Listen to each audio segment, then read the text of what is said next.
बिस्मिल्लाहिर्रहमानिर्रहीम। अस्सलामुअलैकुम वरहमतुल्लाहि वबरकातुहू।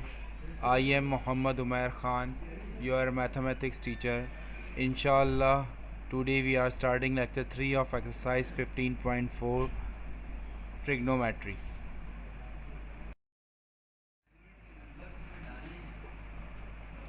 इंशाअल्लाह in this lecture we are going to learn to find the unknown elements of the right triangles.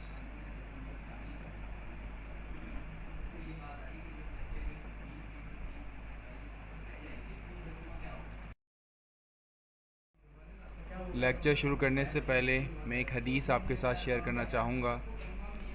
हज़रत आयशा रज़ियल्लाहु ताला अन्हा नबी करीम सल्लल्लाहु अलैहि वसल्लम से नकल फरमाती हैं कि लैलतुल क़द्र को रमज़ान के आखिर अशरे की ताक रातों में तलाश किया करो। एक मरतबा हदीस दोबारा सुन लीजिए। हज़रत आयशा रज़ियल्लाहु ताला अन्हा नबी करीम सल्लल्लाहु अलैहि वसल्लम से नकल फरमाती हैं कि लैलतुल क़द्र को रमज़ान के आखिर अशरे की ताक रातों में तलाश किया करो।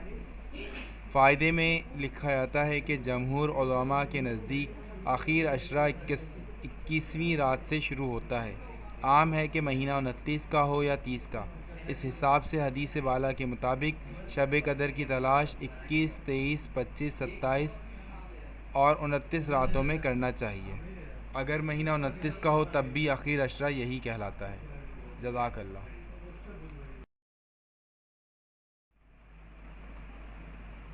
Exercise 15.4 question number 3 part 1. Solve the triangle ACB when measurement of C is equals to 90 degree and C is equals to 10 under root 2 and A is equals to 10 centimeter. ये क्वेश्चन हमें सॉल्व करना है। तो सबसे पहले हम एक right angle triangle draw करेंगे, ठीक है, जिसमें मेजरमेंट ऑफ सी होगा 90 डिग्री, जस्ट लाइक दिस। देखिए यहाँ पर ये मेजरमेंट ऑफ सी 90 डिग्री है। सी के अपोजिट साइड स्मॉल सी, जो कि यहाँ वैल्यू दी हुई थी 10 अंडर रूट 2, तो इसके 10 अंडर रूट 2 कर दिया हमने, ठीक है। ये साइड, ये जो है हमने इस पॉइंट को ए कह दिया और इस पॉइंट को बी कह दिया। तो ए के अपोजिट साइड स्मॉल ए, जो कि यहाँ पर 10 सेंटीमीटर गिवन था, हमने 10 लिख दिया, और बी के अपोजिट साइड स्मॉल बी, जो कि अननोन है क्योंकि यहाँ पर गिवन नहीं है, ठीक है। तो अब इस राइट एंगल ट्राइंगल में अगर हम देखें तो हमें एक तो ये साइड फाइंड आउट करनी है, ये एंगल फाइंड आउट करना है और ये एंगल फाइंड आउट करना है। देखिए इससे पहले क्वेश्चन में हमें दो एंगल्स दिए हुए होते थे, हम तीसरा एंगल फाइंड आउट कर लेते थे। Measurement of A plus measurement of B plus measurement of C is equals to 180 degree से। अब यहाँ पर देखें, क्योंकि ये दो एंगल्स अननोन है, तो इस वजह से हम फर्स्ट वन हम क्या करेंगे, सबसे पहले हम ये थर्ड साइड फाइंड आउट कर लेंगे। कैसे? क्योंकि दो साइड्स गिवन है, तो hypo is equals to perpendicular, hypotenuse square is equals to perpendicular square plus base square, यानी कि पाइथागोरस थ्योरम यूज़ करके हम ये थर्ड साइड फाइंड आउट करेंगे। तो सबसे पहले हम सॉल्यूशन लिखेंगे और उसके बाद पाइथागोरस थ्योरम, जो कि hypotenuse square is equals to perpendicular square plus base square होता है, लिख देंगे, ठीक है। इसके बाद देखिए हाइपो की वैल्यू है 10 अंडर रूट 2, तो हाइपो की जगह 10 under root 2 whole square. Perpendicular, क्योंकि अगर हम एक रेफरेंस एंगल ले रहे हैं तो परपेंडिकुलर 10, तो 10 का स्क्वायर, और बेस क्योंकि फाइंड आउट नहीं है तो बेस की जगह हमने बेस ही लिखा रहने दिया, और इसका स्क्वायर, ठीक है। अब देखिए 10 अंडर रूट 2 का स्क्वायर जब हम सॉल्व करेंगे तो ये स्क्वायर जो है वो 10 पर भी है और अंडर रूट 2 पर भी है। 10 पर स्क्वायर होने की वजह से 100 हो जाएगा, और अंडर रूट 2 पर स्क्वायर होने की वजह से अंडर रूट कैंसिल हो जाएगा, तो ये सिर्फ हो जाएगा 100 मल्टीप्लाई बाई 2, और 10 का square 100 plus B square as it is. Next step में 100 को 2 से मल्टीप्लाई करेंगे तो 200, और ये 100 यहाँ प्लस हो रहा था, इक्वेशन की दूसरी तरफ जाएगा माइनस हो जाएगा, is equals to B square. तो 200 में से 100 माइनस किए तो 100 आ गया, 100 is equals to B square. हमने बी की वैल्यू मालूम करनी है, यानी कि बेस की स्क्वायर नहीं होना चाहिए, तो हम taking square root on both sides ले लेंगे, ठीक है।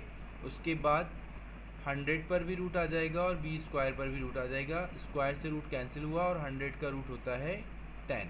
तो हमारे पास बेस वैल्यू आ गई, यानी बेस की वैल्यू आ गई 10 सेंटीमीटर। ठीक है, यानी कि हमारे पास अभी जो दो साइड्स गिवन थी, तीसरी साइड हमने पाइथागोरस थ्योरम यूज़ करके फाइंड आउट कर ली।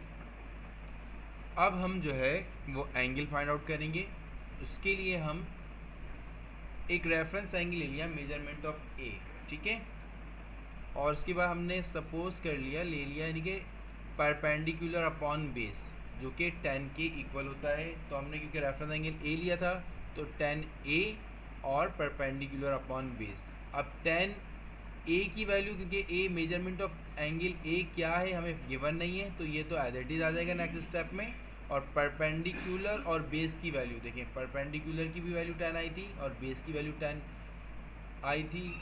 तो ये तो परपेंडिकुलर की भी 10 और बेस की जगह भी 10 ही आ गया। ठीक है, तो 10 upon 10, 10 A is equals to next step में 1 हो जाएगा।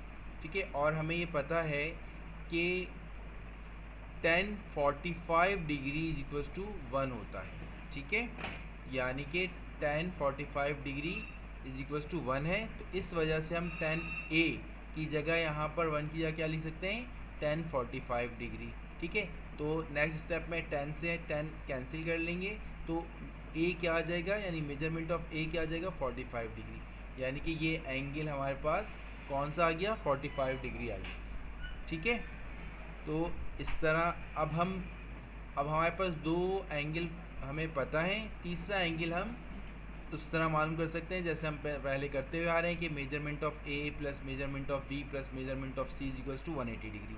तो देखें इसी तरह हम करेंगे, measurement of A plus measurement of B plus measurement of C is equals to 180 degree. Values put करवाएं। ठीक है, ए इक्वल था 45 डिग्री के और सी इक्वल है 90 डिग्री के। ठीक है, मेजरमेंट ऑफ बी की जगह मेजरमेंट ऑफ बी आया क्योंकि ये अभी हमें पता नहीं है। ठीक है, 90 और 45 को हमने ऐड कर लिया तो ये 135 आ गया। ठीक है, 135 इक्वेशन की एक साइड पर प्लस हो रहा है, दूसरी साइड पर जाके माइनस हो जाएगा। तो measurement of B is equals to 180 degree minus 135 degree. तो हमारे पास इस तरह आ जाएगा measurement of B is equals to 45 degree. ठीक है, इस तरह हमने इस क्वेश्चन में एक साइड जो हमें नहीं मालूम थी वो कर ली, जो कि आई 10 सेंटीमीटर, और जो दो एंगल्स हमें नहीं पता थे वो भी हमने फाइंड आउट कर लिए। ठीक है,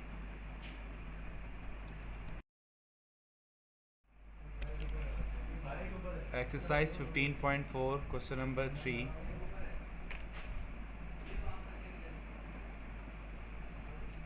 क्वेश्चन नंबर 3 पार्ट 2 ये सॉल्व कीजिए और सी स्लाइड से अपना आंसर मैच करवा लीजिए।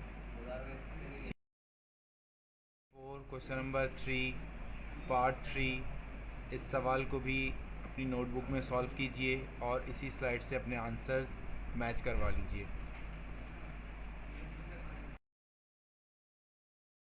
और ये क्वेश्चन नंबर 3 का पार्ट 4 है, इसे भी सॉल्व कीजिए और अपने आंसर मैच करवाइए। Question number 5 question number 3 part 5 इसे भी सॉल्व कीजिए और इसी स्लाइड से अपने आंसर मैच करवाइए। क्वेश्चन नंबर 6 यानी कि क्वेश्चन नंबर 3 पार्ट 6 इस क्वेश्चन को भी सॉल्व कीजिए और अपने आंसर इसी स्लाइड से मैच। और ये एक्सरसाइज 15.4 का क्वेश्चन नंबर 4 है, इस क्वेश्चन को भी सॉल्व कीजिए और इसी स्लाइड से अपना आंसर मैच करवा लीजिए। Home assignment, solve question number 3 part 7 from exercise 15.4 in your notebook. इंशाअल्लाह अल्लाह पाक की ज़ात से उम्मीद है कि आपको आज का लेक्चर समझ आ गया होगा। इंशाअल्लाह नई क्लास में दोबारा मुलाकात होगी। अस्सलामु अलैकुम व रहमतुल्लाहि व बरकातुहू।